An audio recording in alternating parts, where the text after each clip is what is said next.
conferencias. Vamos a seguir con la siguiente conferencia, que es la incorporación de prueba material y documental, a cargo del maestro Gabriel Galindo Merlos. Para que tengamos una pequeña semblanza de quién es el ponente, voy a permitir leer parte de su síntesis curricular. El maestro Gabriel Galindo Merlos es licenciado en Derecho por la Facultad de Derecho de la Universidad Nacional Autónoma de México. Realizó estudios de maestría en Ciencia Jurídico Penal con especialización en Derecho Penal en el Instituto Nacional de Ciencias Penales, donde obtuvo el grado de maestro con el trabajo de investigación titulado La inadmisibilidad de la prueba ilícita en el proceso penal del Distrito Federal. En su formación en el nuevo sistema de justicia penal acusatorio, es docente certificado por la Secretaría Técnica del Consejo de Coordinación para la implementación del sistema penal de la CETEC conforme al perfil número 1. Ha asistido a los talleres de juicio oral impartidos por el Instituto Nacional de Ciencias Penales, así como en cursos y diplomados relacionados con el ámbito penal en diversas instituciones educativas. Es profesor de posgrado de la Universidad Analítica Constructivista en las materias de argumentación jurídica, el juicio de amparo en materia penal y el sistema procesal penal acusatorio, entre otras. En el ámbito laboral, actualmente se desempeña como responsable de agencia del área de estrategias procesales oriente de la Procuraduría General de Justicia de la Ciudad de México, en la que además ha ocupado el cargo de responsable de agencia de la Fiscalía de Procesos Sur. Vamos a darle un fuerte aplauso al maestro y vamos a empezar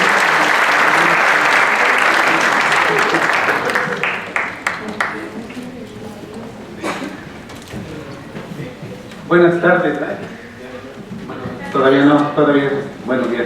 Pues miren, es un gusto estar el día de hoy aquí con ustedes compartiendo este espacio de diálogo y sobre todo de difusión. Agradecer de antemano aquí al maestro Ney por la oportunidad que ha brindado a su servidor, pero en general yo creo que esto es un espacio para poder de alguna manera, diría yo, difundir todo que viene, ¿no? Todo esto que tenemos ya presente, que es el nuevo sistema acusatorio y las reglas que vienen con ello. Bien, en mi caso me corresponde hablar de la incorporación de prueba documental y material. Un momento, déjenme para poder.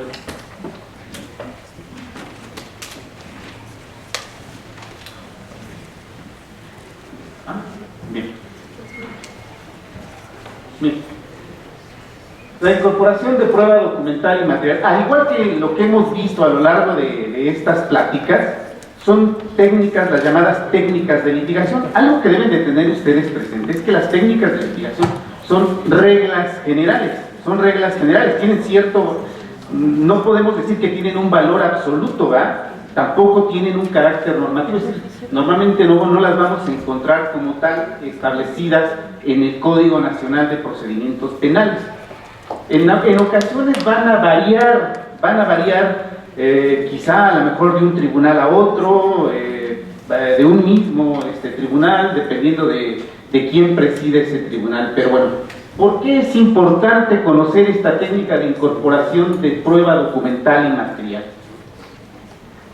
Evidentemente, esta técnica de litigación, para lo que nos va a servir, es para poder incorporar, ¿verdad?, para poder desahogar nuestros medios de prueba, ¿sí? Para eso sirve. Ya no es como en el sistema tradicional, ¿verdad?, donde los documentos, literal, llegaban de manera directa al juez, ¿sí?, tal cual.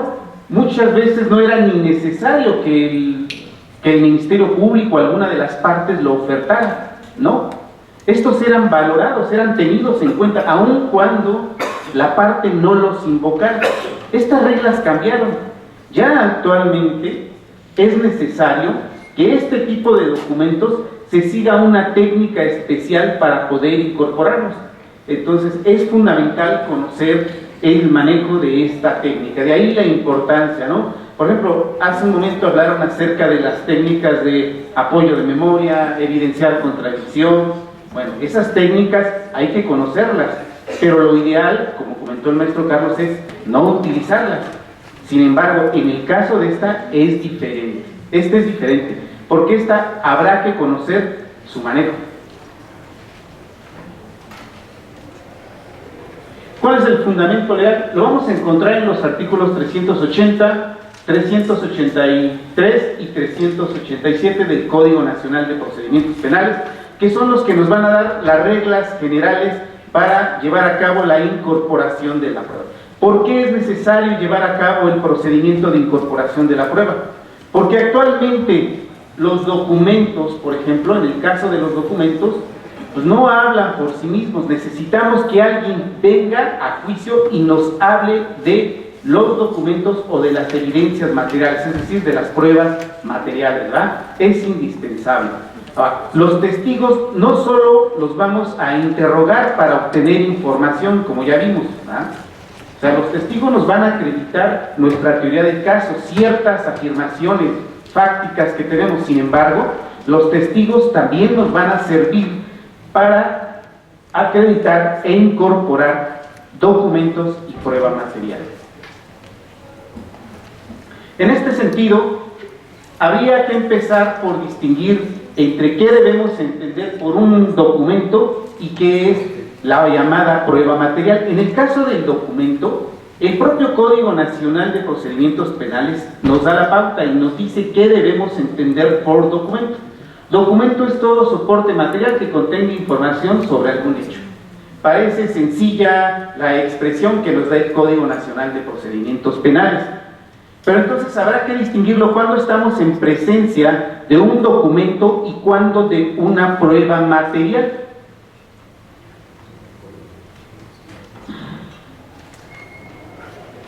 En el caso de los documentos, al igual que la prueba material, son materia de incorporación. Sin embargo, para ser incorporados es necesario, lo vamos a ver más adelante, su acreditación, y estos se van a proyectar o se van a leer. Ya va a depender mucho del criterio del tribunal y lo vamos a ver un poco más adelante. En el caso de la prueba material, la prueba material son todos aquellos objetos, ¿verdad?, que se encuentren relacionados, ¿verdad?, con el hecho delictivo. Es decir, vamos a distinguir, la prueba material vendría siendo el arma, por ejemplo, ¿verdad?, el arma con el cual privaron de la vida a una persona, el cuchillo, esa es evidencia material. Las ropas que vestía quizá la víctima, donde quedaron ahí algunas manchas hemáticas, eso es prueba material. Pero tanto la prueba material como la documental, le reitero, no hablan por sí mismas. Es necesario entonces traer a un testigo, a un perito, para que dé cuenta de ellos. Porque si ustedes checan otro punto, otro aspecto interesante, es que el Código Nacional de Procedimientos Penales ya no nos habla, ya no distingue entre documentos públicos y privados. Ya no lo hace. ¿Cuál es esa razón? La razón es muy simple. Ya no estamos en un sistema tasado de la prueba. Actualmente se rige bajo un sistema de libre valoración de la prueba, ¿verdad? Y por lo tanto, podríamos decir que no hay de alguna manera credibilidades preconcebidas. Es decir, ya no es como en el sistema tradicional, que los documentos públicos tenían fe plena, ¿no? O como le llamaban también, hacían prueba plena. Eso ya desapareció. Ahora lo que necesitamos es saber de dónde viene este documento, qué es este documento, ¿ah? ¿Y cómo? Pues va a ser a través de un testigo. ¿Y qué testigo? Pues eso lo vamos a decidir cada uno de nosotros de acuerdo con nuestra teoría del caso y nuestra estrategia. Aquí hay un punto interesante. ¿Cuáles son, bueno, esto ya lo comentábamos acerca de la prueba material? Los presupuestos para incorporación tanto de la prueba documental como la prueba material. El principio es que estos deben de haber sido admitidos en el auto de apertura a juicio. Ese es un requisito. Y aquí hay algo importante que debemos de comentar. Generalmente es en la audiencia intermedia donde se lleve el debate sobre la admisión y exclusión de las pruebas, ¿verdad? Una vez concluida esta etapa, se dicta el auto de apertura a juicio oral. Aquí hay una recomendación importante. hay que estar al pendiente de la versión escrita de ese auto de apertura a juicio oral, porque es muy común los errores, ¿verdad? En la audiencia, una vez oralizado, ustedes podrán haber escuchado el nombre del testigo, los datos de identificación del documento que ustedes pretendan incorporar en juicio. Sin embargo, es común que una vez que se emite el auto de apertura por escrito, traiga errores. Sí es común que traiga errores. Entonces, es necesario estar al pendiente de esa emisión del auto de apertura, porque sucede que cuando llegamos a la audiencia de juicio y no revisamos nuestro auto de apertura, ¿verdad?, ya estando ahí, nos damos cuenta que a lo mejor el documento que tenemos no corresponde con la fecha de emisión del auto de apertura. ¿Y esto qué trae como consecuencia? Pues que evidentemente no va a ser materia de desahogo de esa prueba, no la vamos a poder incorporar. De ahí la necesidad de que después de desahogar esa audiencia intermedia, ustedes chequen el auto de apertura a juicio oral. Eso es algo fundamental. Entonces, cuando hablamos de la incorporación de la prueba material, ya no vamos a debatir cuestiones de su admisión. Esta ya fue admitida. Ya nada que ver con la pertinencia, la idoneidad, la utilidad. Esta etapa ya fue superada. La única excepción es cuando estamos ante una prueba nueva o de refutación, porque en estos supuestos, eventualmente primero tendrá que debatirse sobre la idoneidad, la pertinencia de la prueba, en su caso la legalidad de la prueba. Y una vez llevado a cabo esto, entonces sí, pasamos al siguiente presupuesto. Entonces, estos son de alguna manera los presupuestos previos a la incorporación de la prueba.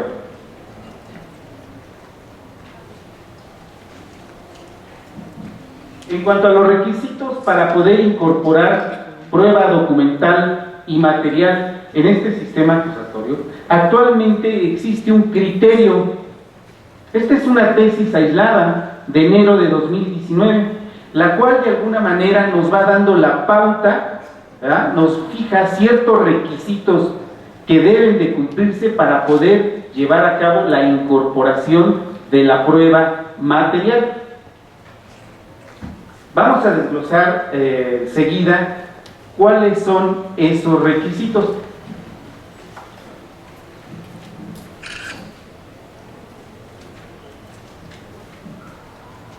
El primer punto: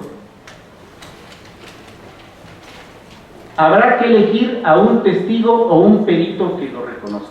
Como comentábamos, la prueba documental no habla por sí misma, necesitamos que alguien nos hable de ella, saber de dónde viene, cuál es su origen, cuál es su naturaleza y cuál es el contexto, de ya sea de la prueba documental o de la prueba material. Recuerden que la prueba documental y la material nos van a servir para acreditar nuestra teoría del caso. Entonces, ¿cómo vamos a decidir qué testigo o perito va a reconocerlo? Hay que partir de una regla. Necesitamos a aquel que nos dé mejor calidad de información. ¿Y en qué momento decidimos al perito o al testigo que va a acreditar nuestra prueba? Desde la etapa intermedia, desde ahí, desde el momento en que ya sea que el Ministerio Público elabora el escrito de acusación y oferta la prueba, o en el momento en que la defensa, ¿verdad?, la defensa contesta esa acusación y oferta sus medios de prueba. Ese es el momento en principio donde se podría. Un segundo momento es la audiencia intermedia. En el momento de la audiencia intermedia, generalmente, al ofertar la prueba, la que ustedes quieran, se le va a señalar al juez, en este caso al juez de control, a través de quién va a ser incorporada la prueba y por qué medio. Generalmente se dice, será a través del interrogatorio directo que en su momento se le formule. Así es como generalmente se decide. Hay ocasiones en que podemos tener duda acerca de qué testigo o qué perito vamos a ofertar. A veces también es importante no cerrar esa posibilidad o dejar abierto a que no sea un solo testigo el que nos va a dar cuenta de ese documento, ¿no?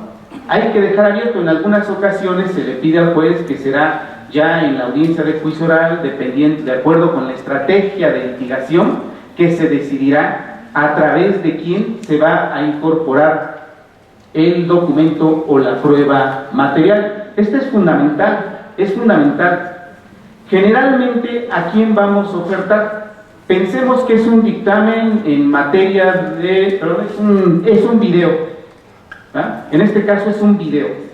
Si es un video, lo correcto es ofertar como testigo o como perito, podría ser al elemento de la policía de investigación, que muchas veces hacen el análisis de los videos.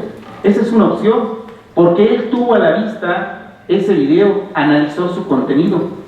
Quizá si contamos con un perito en materia de video forense, que fue el que llevó a cabo el análisis del mismo, bueno, pues entonces tendrá que ser a través de ese perito.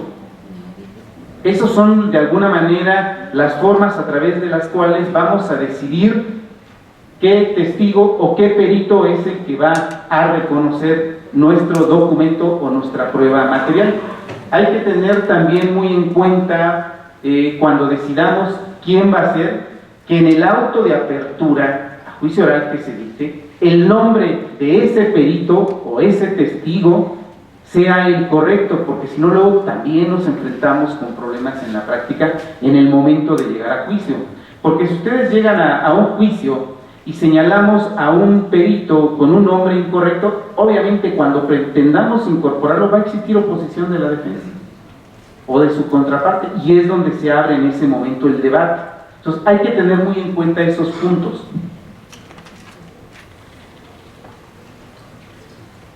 El siguiente: es necesario que ese testigo o perito que previamente hemos elegido narre los hechos que le constan y relacionados con el objeto o documento. ¿De qué manera se da esta narración? Es decir, esto quiere decir la acreditación. Vamos a acreditar ese documento, necesitamos acreditarlo, para lo cual será en ese momento cuando se lleve a cabo el interrogatorio. Pensemos que, volvamos al mismo ejemplo, que es un video y que lo analizó el perito en video forense. Bueno, pues ese es el momento a través del cual se le preguntará al perito cuál es el motivo de su intervención, qué fue lo que analizó, que nos describa además porque generalmente este tipo de pruebas documentales están contenidas ya sea en una memoria, en un disco compacto, pero esos discos además están identificados, cuentan con cadena de custodia, ¿verdad? Entonces será necesario que el perito nos identifique, ¿verdad?, nos describa ese documento, porque entonces también entraríamos en el mismo problema. Si el perito no describe correctamente la evidencia o el documento que pretendemos incorporar, corremos el riesgo de que no podamos desahogar esa prueba por oposición de la defensa. Entonces, por eso es que hay que preparar bien a su perito, a su testigo, sobre todo cuando se van a incorporar documentos o prueba material. Muchas veces, entendemos, hay videos que están identificados con una serie de números que es difícil que se los aprenda de memoria, ¿no? Tampoco le vamos a exigir eso, pero sin embargo lo que debemos de pedir es que nos dé detalles de la identificación, los básicos de ese documento o de ese video. Pero no solo eso, además lo que hay que pedirle a ese perito o a ese testigo es que nos dé cuenta del contenido, ya sea del video o del documento. Por lo tanto, las preguntas tendrán que ir enfocadas en ese sentido. En el caso del perito se le preguntará, bueno, ya una vez que nos describió el disco Le preguntaremos qué contiene ese disco, ¿no? Ya vamos a decir, contiene a lo mejor una carpeta. ¿Y qué contiene esa carpeta? Contiene 5 archivos. Y ya finalmente, entre otras preguntas, se le dirá, bien, que nos describa qué es lo que contiene ese video o esos videos. Y él en ese momento es lo que nos va a narrar. Una vez que ha hecho esto, podemos decir que ya cumplimos con este punto, es decir, narrar los hechos que le constan que están relacionados directamente con ese objeto o con el documento.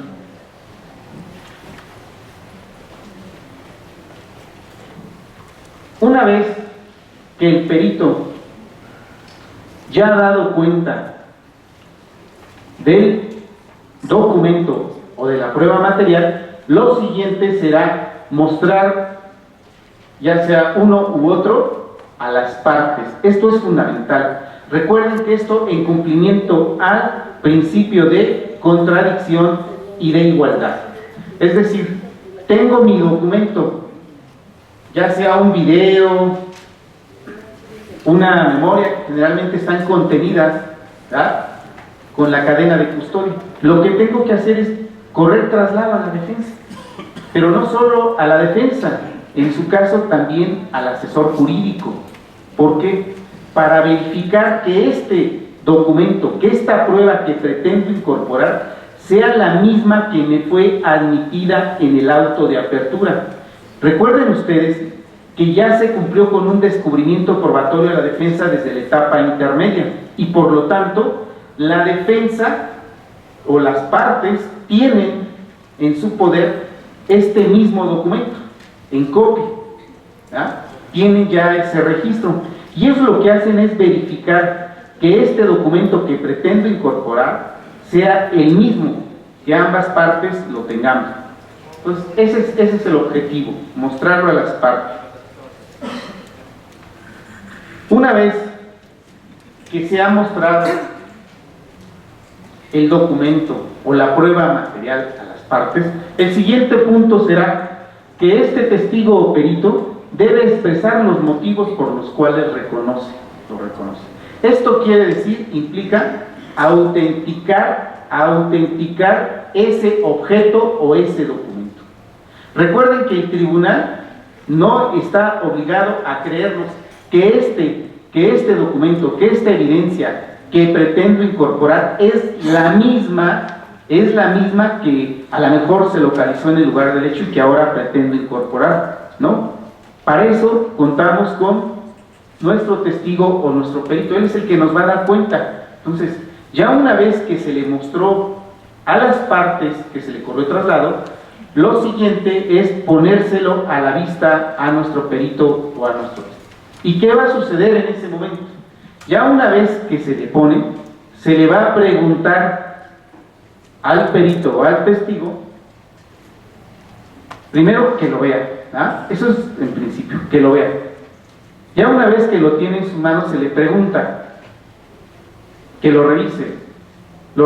Ya una vez que lo revisó, se le va a decir, ¿qué es lo que tiene usted en este momento a la vista? Evidentemente, el perito, el testigo, en ese momento es cuando nos va a informar, nos va a dar cuenta y nos va a decir, es el disco que yo revisé, ¿no? Es el disco que yo analicé, o es el documento que yo exhibí, ¿verdad? Esa es la forma a través de la cual se le va a mostrar. El siguiente punto entonces será preguntarle por qué reconoce ese documento o esa prueba material. Eso es fundamental para justificar ante el tribunal de enjuiciamiento todo este procedimiento. Ya el perito nos expondrá, nos dirá que lo reconoce porque tiene la firma, porque firmó la cadena de custodia en específico, porque tiene su formato, porque quizá él lo elaboró. Esto ya da pauta enseguida para el siguiente punto. ¿Por qué? Porque ya hemos acreditado hasta este momento nuestro documento o nuestra prueba material. De acuerdo, siguiendo con este mismo lineamiento, El siguiente punto sería que ya una vez previa solicitud expresa de la parte interesada, el medio de convicción puede incorporarse a juicio. ¿Qué implica esto? Ya una vez que el perito o el testigo nos ha dado cuenta de este documento, lo siguiente sería pedir al tribunal de enjuiciamiento que el medio de prueba, o en este caso la información generada, sea incorporada a juicio para efectos de valoración. Pero esto en la práctica no funciona tan sencillo como lo ha marcado esta tesis de la que hablamos. Estas son las reglas generales, son reglas generales. ¿Por qué? Porque ya una vez que nuestro perito ha acreditado nuestro documento o nuestra prueba material, habrá que desahogarla propiamente, habrá que desahogar esa prueba. Pensemos que es un video, volvemos al mismo punto, es un video. En el caso de los videos, ya una vez que el perito reconoció este video y nos dice que él fue quien lo analizó, el siguiente punto entonces en realidad lo que cabe es pedirle al tribunal de enjuiciamiento la reproducción de ese video. Ahí es donde hay que pedirlo una vez que ya ha sido acreditado. Hay que pedirle la reproducción y generalmente preguntan ¿para qué efectos? ¿Para qué efectos se pide la reproducción del video? Generalmente se le dice en principio para efectos ilustrativos y demostrativos, ¿sí? Porque al final el video lo que va a hacer es venir de alguna manera a ilustrar nuestra teoría del caso. Recuerden ustedes que el tribunal de enjuiciamiento desconoce del caso. De lo que se trata entonces es de llevarle aquella información de calidad a través de la cual él pueda percibir y pueda tomar la mejor decisión. Pero la exhibición tanto de la prueba material como la documental es eminentemente estratégica, es decir, habría que valorar si vale la pena traer el arma, si vale la pena traer a lo mejor el cuchillo, la prueba material traerla, porque eso trae implicaciones. Pensemos que ustedes deciden llevar a juicio y ofertar un video. Ustedes pensemos que son la defensa, ¿verdad? No basta que a ustedes les hayan hecho el descubrimiento probatorio y ustedes tengan copia de este video, porque al final el video que se va a transmitir, el que se va a reproducir, es el que cuenta el Ministerio Público, es ese. ¿Por qué? Porque este es el que tiene la cadena de custodia. En ocasiones, algunos abogados, al llegar a juicio, le dicen, bueno, pues yo aquí traigo mi video, ¿verdad? Y ya sé qué partes son las que voy a querer que se reproduzcan, y a lo mejor ya está lo editado. Pues no, evidentemente no es factible, porque entonces no corresponde a la misma prueba. Por eso es necesario que cuando ustedes oferten algún video como prueba, hay que tomar las precauciones. En principio, desde la audiencia intermedia, solicitar al juez el auxilio judicial para que se le requiera al Ministerio Público que presente el video. Quizá a lo mejor el video no lo presentó como prueba el Ministerio Público, no lo ofertó, y no lo ofertó porque no apoya su teoría del caso.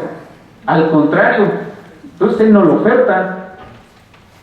Pero también tengan cuidado, porque muchas veces el Ministerio Público puede ofertarlo, ¿verdad? Lo ofertó, y dicen como defensa, bueno, pues ella lo ofertó, entonces yo no lo oferto. No, hay que ofertarlo, porque eventualmente el Ministerio Público podrá desistirse de ese video, y eso traerá como consecuencia que ustedes se queden sin prueba, ¿okay? Entonces, en todos los casos habrá, si apoya su teoría del caso, habrá que ofertar ese video y pedir el auxilio al tribunal para efecto de que se requiera al Ministerio Público para que presente el video. El Código Nacional impone a las partes, tratándose de este tipo de pruebas, la carga de presentar los medios para su reproducción. Generalmente los tribunales actualmente cuentan con esos medios, no hay problema en ese sentido. Sin embargo, en algunas ocasiones los videos contienen ciertos programas específicos que es necesario para poder reproducirlos. Entonces, eso es algo que ustedes deben de tomar en cuenta, porque ya ha ocurrido que llegan a juicio con el video y no viene cargado el archivo con el cual se puede reproducir. Entonces, hay que tener mucho cuidado con ese punto, porque entonces ya esa es una cuestión imputable al oferente de la prueba. ¿Okay? Hay que tener mucho cuidado con ese punto, tomar las precauciones para que en su momento no tengamos esos obstáculos al momento en que se reproduzca nuestra prueba.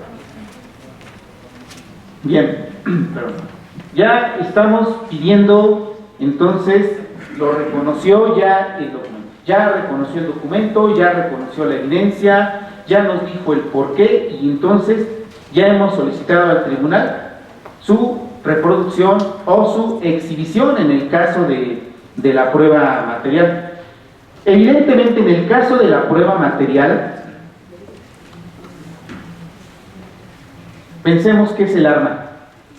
Y esta arma, ustedes la van a mostrar, es importante para su teoría del caso. Tendría que ser en su caso a través del perito en materia de balística, ¿no? O el criminalista, dependiendo, será valorado dependiendo. Ahora, ese perito es el que va a romper la cadena de custodia en ese momento, porque recuerden que hasta ese momento cuenta con cadena de custodia. Habrá que romperla. Pero además el perito que va a manipular esta evidencia material debe de tomar las precauciones debidas. Por ejemplo, usar guantes, ¿no?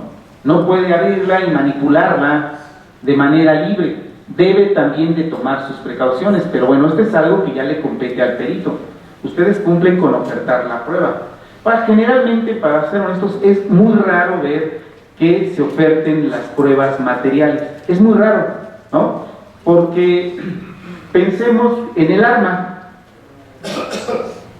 La otra forma a través de la cual puedo hacer llegar esa información al tribunal, pues va a ser a través de las fotografías que se hayan, ¿verdad? Que hayan de esa arma, que hayan de ese cuchillo o de alguna otra evidencia material. Entonces, generalmente no se acostumbra a llevar la evidencia material.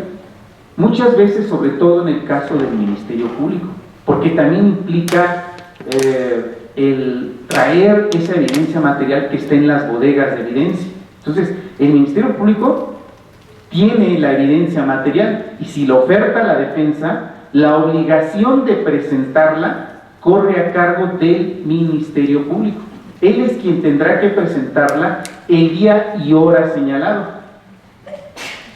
Entonces, el Ministerio Público generalmente no asume esa carga y para él pues, nos resulta más sencillo a través de fotografías. Si lo tenemos fijado, pues es el medio adecuado y es suficiente.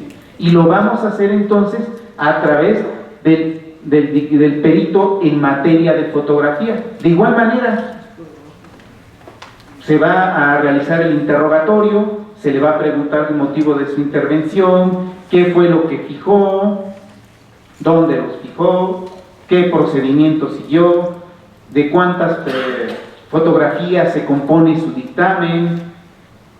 Y ya una vez que nos ha dado cuenta, entonces sí, se le ponen a la vista las fotografías, previo a haber corrido traslado a la defensa. Y en ese momento, pues también él va a decir, sí la reconozco. ¿Por qué reconoce esas fotografías? Y ya una vez reconocidas, en ese momento lo que se pide de igual manera al tribunal es pedir su proyección, ¿ah? Para efectos, en este caso, demostrativos.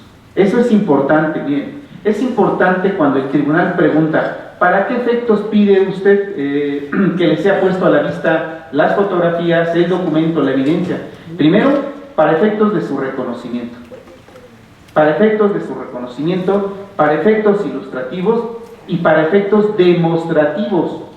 Porque hay algunos tribunales que si no dice uno esa frase, por lo tanto, no la van a considerar, ¿no? Entonces, sí es importante ese punto, ¿no? En el caso de los peritos, pensemos un dictamen en materia de fotografía. En realidad, las fotografías no vienen a ser sino una extensión de su propio dictamen, ¿verdad?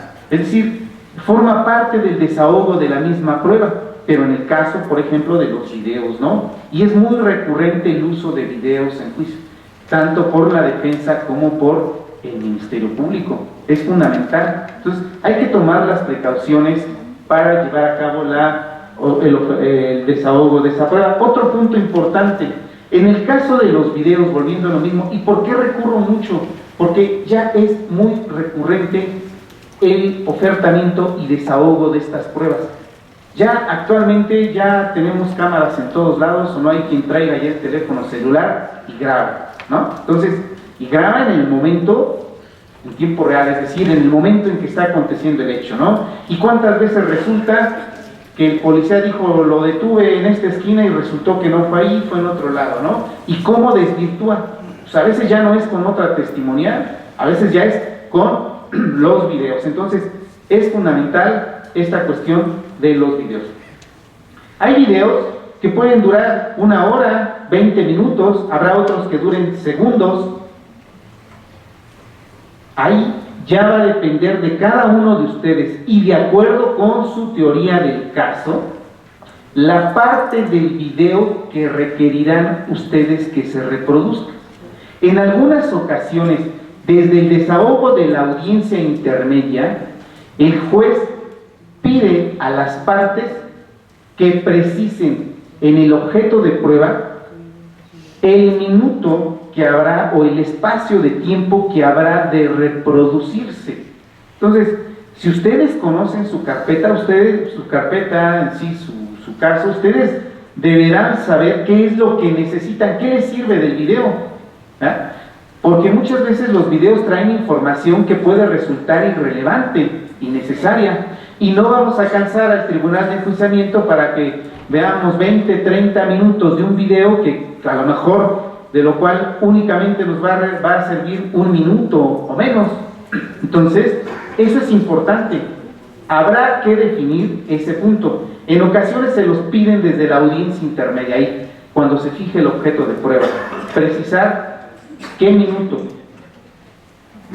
En los casos cuando esto es así, y ustedes en ese momento no tienen claro, ¿verdad? Quizá pueda resultar que no tengan claro qué minuto, qué parte de ese video les servirá. Pues hay que dejar abierta la posibilidad. No hay que limitarnos desde ese momento, no, porque al final va a depender de la estrategia de litigación. Generalmente así se le contesta al juez, ¿no? O sea, ya dependerá de la estrategia de litigación y en la audiencia de juicio se determinará, ¿verdad? Se precisará cuál será la parte de ese video que verá. Y es cierto, porque al final va a depender del desahogo de las pruebas, dependerá de las testimoniales, cómo vayan desarrollándose, cómo se va generando la información. Entonces ya en ese momento cada quien va a tomar la decisión, pero es importante tener claro qué necesito reproducir de ese video. Eso es fundamental, porque si ustedes no lo hacen, ahí van a enfrentar un problema. Desde ahí ya va a ser un problema. Lo mismo va a suceder con las fotografías. Las fotografías, pensemos que son 50 fotografías. Ahí habrá que hacer una depuración, y esa depuración generalmente se hace en el momento. Cuando estamos en la etapa intermedia y específicamente en la audiencia, pues ahí las ofertamos todas, ¿no? Y nos las admiten. Pero eso no implica que necesariamente todo ese material fotográfico que ha sido recabado lo vamos a reproducir o vamos a pedir su proyección en el tribunal, ¿no? Lo mismo con los videos. Entonces habrá en ese momento, ya estando en la audiencia, una vez desahogadas las pruebas, decidir qué voy a reproducir, ¿no? Eso es importante que lo tengan presente. Hay otro aspecto también, los videos, el tipo de imágenes que contenga, ¿sí? O sea, a lo mejor ya saltó la etapa intermedia y la prueba ya fue admitida. ¿Ah? Ya fue admitida. Pero si contiene imágenes que de alguna manera atentan contra la dignidad de la persona, a lo mejor es la propia víctima, es un menor de edad, o alguna otra circunstancia que pueda de alguna manera menoscabar la dignidad de la persona, pues ahí van a enfrentar otro problema, porque ahí el propio tribunal de enjuiciamiento quizá ahí no les dé pauta para la reproducción de ese video o la proyección de las pruebas. Por eso, esas son cuestiones que habrá que prever desde antes. Ya cuando llego yo a la audiencia de juicio y estoy pidiendo la reproducción de esto, yo ya sé qué contiene. Es decir, yo no pido la reproducción de algo para ver qué hay, ¿no? Al juicio llegamos ya preparados, ciertos de qué es lo que tenemos, ¿no?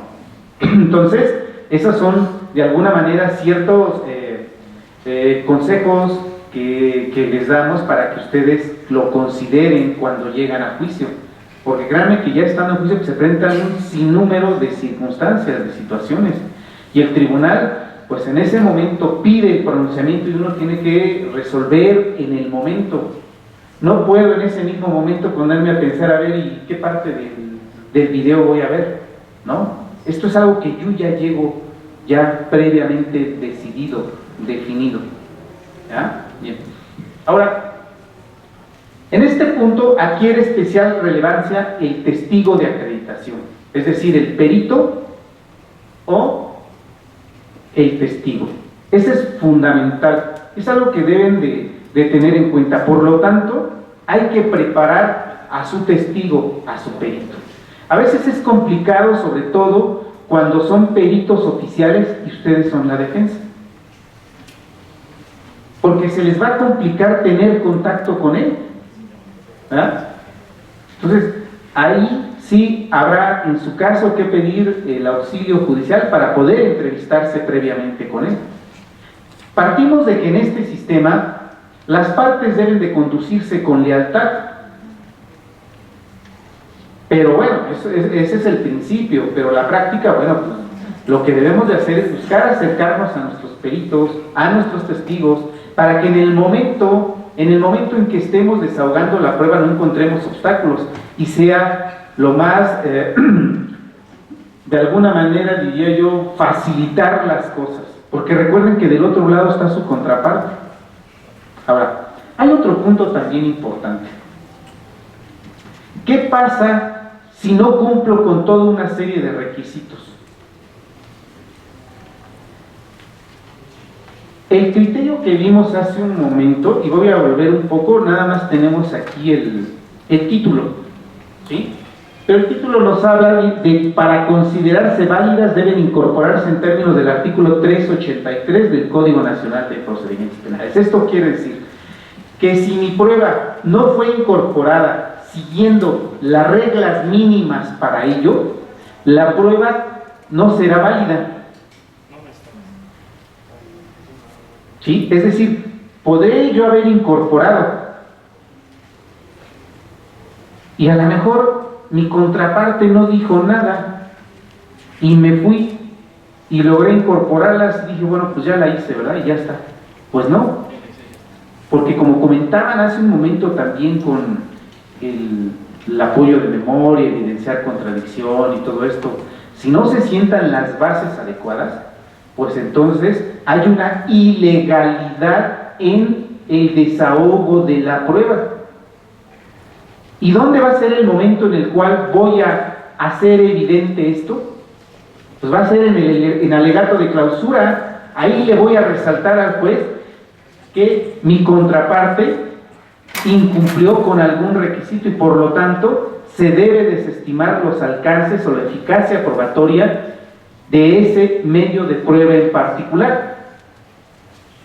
Por eso de ahí la importancia de conocer el manejo de esto. Ahora, la realidad es que esto ya lo va dando la práctica, ¿no? O sea, es una cuestión práctica que en el día a día es como se va aprendiendo. Esto no hay otra, o sea, Sí hay que conocer el fundamento legal, hay que conocer los puntos esenciales, pero al final del camino, en la medida en que poco a poco nos vayamos involucrando en el sistema, que vayamos practicando, realizando los ejercicios, es como se va a ir pues facilitando el manejo de esto.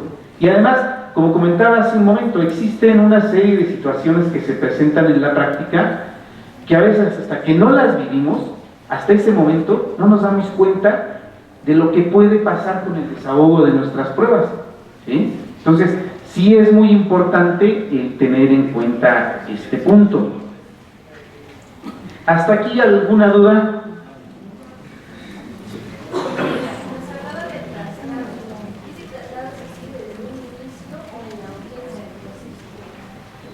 Se refiere al traslado de la evidencia. Bien, en el caso, por ejemplo, pensemos que es un arma. El arma debe de estar en la bodega de indicios. Los documentos están en la carpeta, se cuentan en la carpeta. En el caso de una evidencia material, si pensemos que fue la defensa quien lo ofertó, evidentemente está en la bodega. En ese supuesto lo que hay que hacer es, desde la audiencia intermedia, anunciarlo y pedir el auxilio al juez de control para que requiera al Ministerio Público para que el día y hora en que se señale como fecha de audiencia de juicio, extraiga, ¿verdad?, esa evidencia y la lleve a la sala de oralidad. En la práctica, ¿cómo sucede cuando llega esto? Pues lo que hace es que el Ministerio Público gira un oficio policial de investigación para que extraiga esa evidencia, la trae y la lleve ese día. Esa es una opción. Las fotografías ya están en la carpeta, recuerde que esas ya están y cada una de las partes la tiene. La diferencia es que pensemos que son de un peritaje. El Ministerio Público es quien cuenta con el original de esas fotografías. La defensa lo que cuenta es con la copia. Entonces, ahí no es necesario trasladar desde la bodega porque esos documentos están en la carpeta y lo único que se hace es que en el momento en que se pide su reconocimiento por parte del perito, se le debe correr traslado a la otra parte para que sepa o verifique que estas fotografías que pretendo incorporar son las mismas que obran aquí en la carpeta y de las cuales le di copia. Esto es importante porque también sucede. Si el Ministerio Público no hizo el descubrimiento probatorio en su momento, o no lo hizo de manera correcta y completa, este es otro punto, no va a poder desahogar esa prueba, ahí habría una ilegalidad, ¿no? Porque ahí hay un desequilibrio. Es decir, a lo mejor yo aquí tengo 10 fotografías y resulta que al otro no le di todas, no se las di completas y no tiene esas fotografías. Ahí hay un problema, no hice el descubrimiento probatorio y ahí hay otro problema, ¿no? Entonces, ese es el punto. Lo mismo sucede con la defensa. La defensa, recuerden que también en su caso está obligada a hacer descubrimiento probatorio de lo que va a llevar a juicio. Y si la defensa me hizo descubrimiento probatorio solo de 5 fotografías y en la audiencia pretende incorporar una más, no es materia, no fue materia de admisión. Un presupuesto para llevar a cabo el desahogo de esas pruebas y su incorporación es que exista no solo su admisión, pero que se haya realizado el descubrimiento probatorio. ¿Dónde se ven las cuestiones de descubrimiento probatorio? Desde la etapa intermedia. En la etapa intermedia generalmente el juez le pregunta a las partes que si ya se cumplió con el descubrimiento probatorio. Si ambas partes dicen que sí, ahí está convalidando. Es decir, si la defensa o el Ministerio Público dijo sí y en realidad no se había practicado de manera completa o correcta, ya convalidó, y entonces no es válido llegar a la audiencia de juicio y decir, es que no me hizo descubrimiento de un video, de ciertas fotografías. No, ya está convalidado. En ese sentido ya no habría manera. El caso que ponemos es única y exclusivamente cuando pretende poner a la vista e incorporar alguna fotografía, alguna evidencia que no fue materia de admisión. Eso es diferente, ¿no? Sí. Había mencionado que hay ocasiones en las que por alguna circunstancia el Tribunal de Enjuiciamiento decide no desahogar una prueba a pesar de haber sido, de estar dentro de la versión admitida en la etapa intermedia. Esa decisión de no desahogar la prueba puede ser objeto de algún recurso o puede mencionarse en la apelación en dado caso. Sí, mire, evidentemente, aquí hay una cuestión, hay una regla general. Las pruebas que ya fueron admitidas en la etapa intermedia necesariamente tendrían que desahogarse en la audiencia de juicio, ¿sí? O sea, ya, ese no sería ahí la cuestión. El caso particular del que hablo es de alguna fotografía que dé cuenta, pensemos, algún video de un menor, donde a lo mejor en algún caso, no sé, de fotografía donde haya grabado de manera directa y pretenda que esto como tal sea incorporado. Ahí deben de tomarse las precauciones para llevar a cabo el desahogo de esa prueba, ¿sí? Eventualmente, si la prueba no fue desahogada, evidentemente tendrá que ser materia del alegato de clausura o de cierre y materia de un agravio en la apelación. Sí, evidentemente. Sí. ¿Alguna otra pregunta? Sí. Perdón. En el momento en que se genera la cadena de custodia, el objeto que se pone a esa disposición de la bodega va embalado. Sí. Cuando lo solicitan para la audiencia, se lleva a cabo a través de un procedimiento de desempalado que no de motivo una ilicitud. Esto es importante, la pregunta es interesante. ¿Por qué? Porque recuerden que cuando yo pretendo incorporar cierta prueba, tengo que correr traslado a mi contraparte. Es cierto, mi contraparte ya cuenta con esa prueba, con esa fotografía, bueno, en este caso pensemos que un disco, ¿verdad? ¿Qué va a hacer o qué debiera hacer mi contraparte? Verificar que la cadena de custodia esté íntegra, en principio. Pero no solo eso, hay ocasiones, ¿ah? Hay que verificar que el perito, en el caso del perito que tengo ahí, haya firmado la cadena de custodia, que haya, como le dicen, trazabilidad y continuidad en esa cadena. Es en ese momento, por eso es correr traslado. O sea, al final él ya tiene copia de lo que yo tengo, ¿no? Diría yo, ¿para qué le corro traslado si ya le hice el descubrimiento probatorio? No, su razón de ser es para que verifique, primero que es el mismo, en segunda, si trae cadena de custodia, que esa cadena de custodia no haya sido quebrantada, no haya sido abierta. ¿Ah? Porque entonces, ahí en ese momento, pues sería materia de algún debate. Y verificar que el perito que está ahí haya firmado la cadena, porque si no la firmó, ¿cómo va a firmar? ¿Cómo vamos a que el tribunal, cómo le va a creer que intervino? No, tendría que ser en ese momento, porque ahí se le preguntaría en un contrainterrogatorio, dependiendo desde qué lado estemos, ¿no? No firmó la cadena de custodia, ¿cierto? No va a aparecer su firma. Entonces hay que tener, esos detalles son los que hay que verificar, pero esto es con antelación, es decir, no es en el momento, porque ustedes ya les hicieron el descubrimiento probatorio, ustedes ya saben cuál es quizá la debilidad de ese perito, de ese testigo, pero sí, hay que verificar la cadena de custodia, porque cuando se le entrega esa evidencia al perito para efectos de su reconocimiento, él es el que la va a aperturar en ese momento. Sí, una pregunta, perdón. Sí, buenas tardes. Maestro, es una pregunta.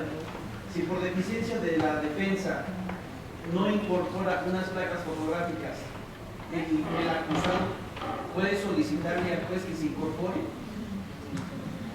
Mire, es interesante su pregunta, porque esto tendría que ver en el caso con la defensa material, es decir, la defensa que hace por sí mismo el acusado. ¿Qué es lo que sucede en la práctica? Y ustedes quienes ya hayan experimentado esto se darán cuenta. Cuando el Tribunal de Enjuiciamiento observa que deficiencias en la defensa técnica, lo que hace es que le nombra a un defensor público para que coadyuve. Generalmente esa es la solución, designa un defensor público para que coadyuve en ese aspecto, y es la forma a través de la cual. ¿Por qué? Porque al final pues entendemos que en el amplio sentido del derecho al acceso de la justicia, tutela judicial, el imputado, tendría derecho, pero sin embargo pues no es perito, no es un órgano técnico, ¿no? Y para eso implicaría que no está adecuadamente asistido. Él no estaría adecuadamente asistido y se estaría violentando en ese sentido su derecho a una defensa técnica. Y lo correcto sería designarle a un defensor público. No es que revoquen al defensor designado, porque no lo puede revocar, pero simplemente designarle a un defensor público para que auxilie a la defensa en la incorporación de ese medio de prueba. Esa sería la solución. No que sea él quien lo haga. Entonces, ¿sí se le admite? Sí, bueno, no es que él lo haga, porque pero, o sea, un ejemplo, si la defensa no ofertó unas placas fotográficas, ¿sí? Y las quiere incorporar en juicio, pero no son admitidas porque no las mencionó dentro de la contestación de la acusación, ¿sí? Y el acusado le dice al juez que solicita que se le incorpore, ¿sí se debe de incorporar? No, ya está fuera de término. Solo recuerden que pusimos el ejemplo, los presupuestos, que haya sido previamente admitida. Es decir, debe estar contenida en el auto de apertura a juicio oral. Esa es la regla general. La única excepción sería prueba nueva, prueba de refutación, pero eso tendría que justificarse en la audiencia de juicio. Si finalmente él no fueron ofertadas y admitidas en la intermedia, no, en ese supuesto no cabría. Porque yo en la práctica lo vi en una audiencia y posteriormente cuando entré a otra audiencia, algo similar, el juez dijo, sí, no se pueden admitir, pero en una audiencia sí, digo sí, sin problema. Sí mencioné el tema de eficiencia de la defensa, ¿no? No revocaron a la defensa, pero sí se le admitieron las pruebas que estaba solicitando el acusado. No dudo que haya pasado eso, ¿no? Pero sí considero que es incorrecto el haber... ¿qué es lo que pasa? Miren, el haberle... de alguna manera, el hecho de admitir para su desahogo pruebas que no fueron previamente admitidas, recuerden, para admitir una prueba debe de debatirse sobre su pertinencia, sobre su idoneidad. No puede un tribunal de enjuiciamiento decidir admitir una prueba nada más porque protección de los derechos del imputado, no. Estamos hablando de un juicio en el cual la cuestión de la admisión ya fue debatida. Entonces, si en este momento llega el acusado con unas pruebas y pretende incorporarlas, pues ahí hay una desventaja. Bueno, habría que analizar el caso en particular, pero en principio le diré que no. En principio le diré que no, porque ya pasó el término en este caso. No está dentro de los supuestos de excepción. Sí.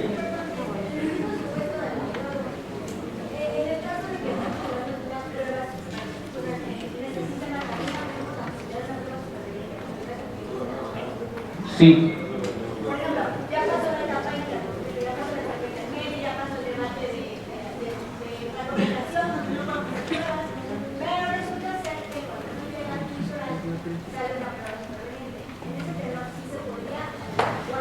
No, en ese supuesto sí, evidentemente sí, pero tendría que, primero, bueno, este ya es otro tema, porque habría que analizar si realmente es o no una prueba nueva. Pero ese es otro debate y evidentemente sí se puede. Sí es factible, sí es factible. Pues miren, ya se acabó el tiempo. ¿Alguna otra duda? Buenas tardes. Gracias. Compañero. Ya que usted va así la posibilidad de ver, tomando la pregunta de la compañera, que voy a incorporar una documentada para el hay muchos jueces que antes de que se dé la necesidad de interno, que piden que se anuncie la prueba por delante. No obstante, la documentación inicial.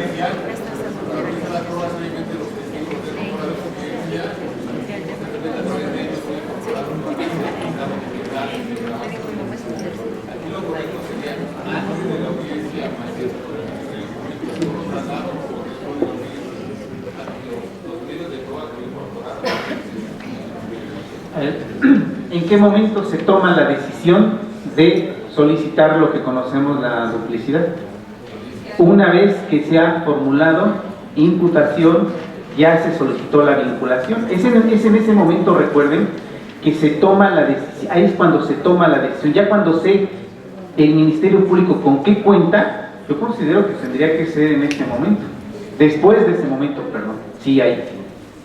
Porque hasta antes, en principio yo le diría, por una secuencia lógica, pues no sé qué tiene el Ministerio Público, no sé qué va, su vinculación sobre qué va. Entonces, es hasta el momento en que formuló la imputación y ya está solicitando la vinculación a proceso. Más bien, ya solicitó la vinculación a proceso. Entonces, sí, ya sé qué tiene el Ministerio Público y qué es lo que está pidiendo. Entonces, es en ese momento. Ahí sería, yo lo considero. Y sí, perdón.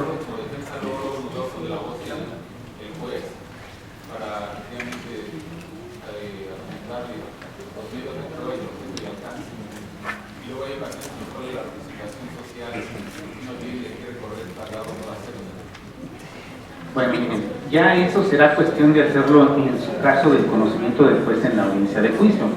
Todo esto es bajo el deber de lealtad, ¿no? Porque evidentemente el Ministerio Público está obligado a recibirle a usted sus medios de prueba.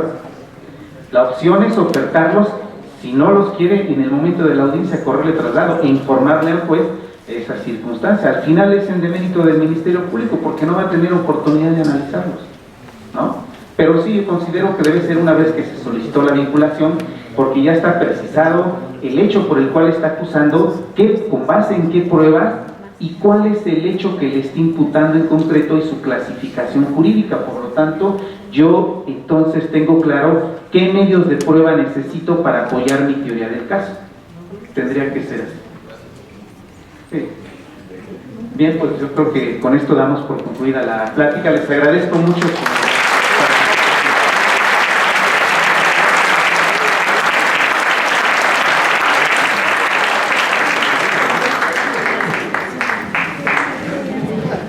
Bueno, vamos a entregar de nueva cuenta a nombre de la Facultad de Derecho un reconocimiento que le entrega al maestro Gabriel Galindo Merlos por su valiosa participación en este ciclo de conferencias. Agradecemos mucho.